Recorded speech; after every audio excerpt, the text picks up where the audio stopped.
Magical chicken machine.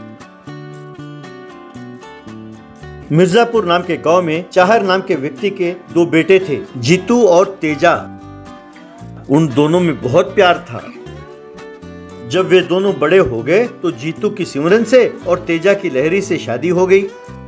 शुरू में सिमरन घर में बड़े प्यार से रहती थी, लेकिन धीरे धीरे क्योंकि तेजा पढ़ा लिखा नहीं था तो वो लहरी पर ताने कसने लगी।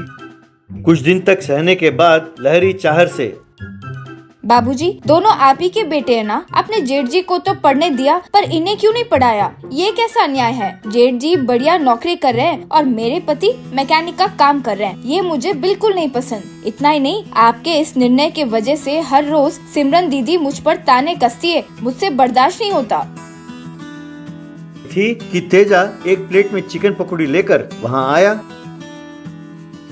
अरे घर वालों, सब आ जाओ, गर्मा गर्म चिकन पकौड़ी मजे लेकर खाओ। तभी सिमरन वहाँ पहुंची। तेजा के हाथ से चिकन का प्लेट छीनकर,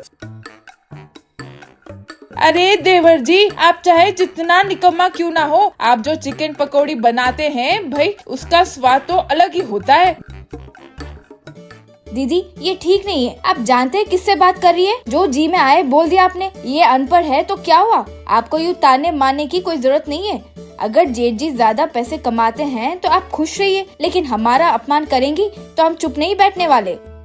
अरे जो मेरे घर बैठकर मेरे पति का कमाया हुआ पैसा खाएंगे तो मैं ऐसे ही बोलूंगी। अगर आप लोगों को तकलीफ होती है तो घर छोड़कर चले जाओ।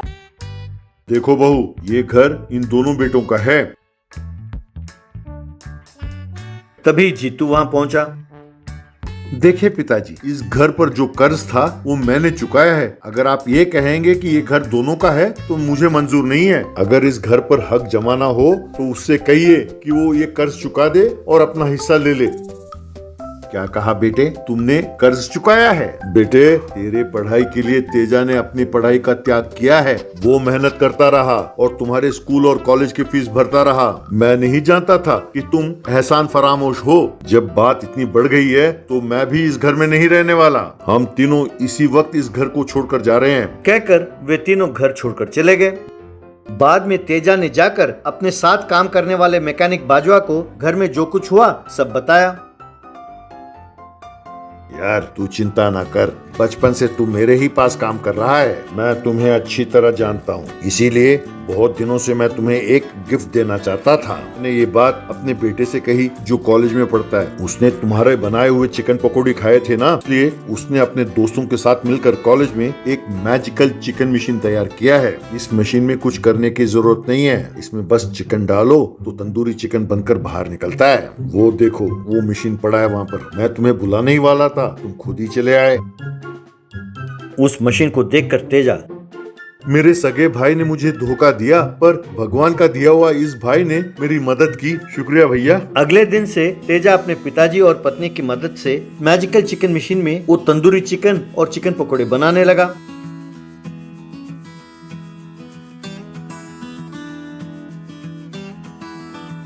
और घर के बाहर उसे बेचने लगा। धीरे धीरे लोग उस चिकन को खाने के लिए आने लगे।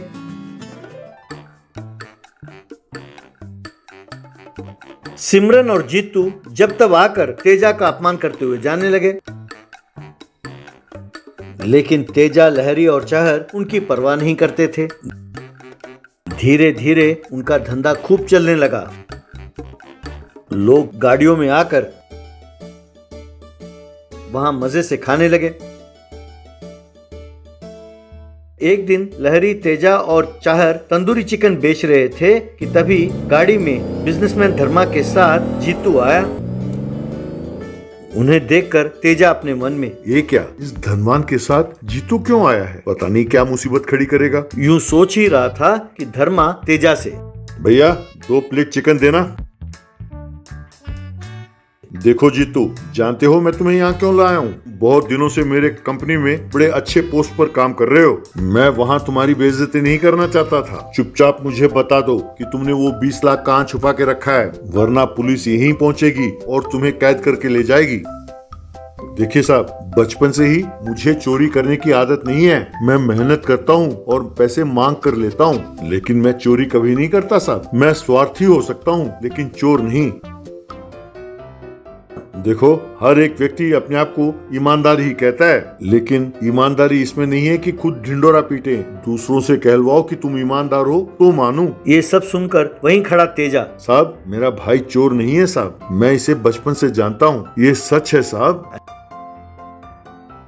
अरे तेजा, तुम जीतू के भाई हो? तुमने कभी इसका जिक्र ही नहीं किया। यानी जायदाद के लिए जो इसने अपने भाई को धक्के मार के निकाला वो तुम ही हो। बहुत अफसोस हुआ भाई, मैं तुम्हें अच्छी तरह जानता हूँ। एक बार जब 20 लाख रुपए से भरा सूटकेस मैं तुम्हारे पास भूलकर चला गया था, तुम्ही ने लाकर मुझे दिया था। मैं जीतू पर इसलिए विश्वास करता हूँ क्योंकि तुमने उसे ईमानदार कहा है। लेकिन मुझे जीतू पर तरस आता है कि तुम जैसे अच्छे भाई से वो दूर है। लेकिन तुम चिंता ना करो, तुम्हारा ये धर्मा भाई है। तुम्हें कोई भी मदद की जरूरत हो तो मुझसे कहना।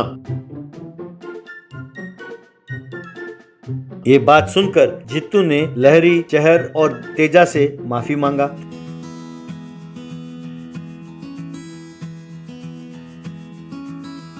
थोड़ी देर बाद सिमरन ने भी आके उन तीनों के सामने हाथ जोड़े। उसके बाद वे सब मिलजुल कर खुशी खुशी रहने लगे।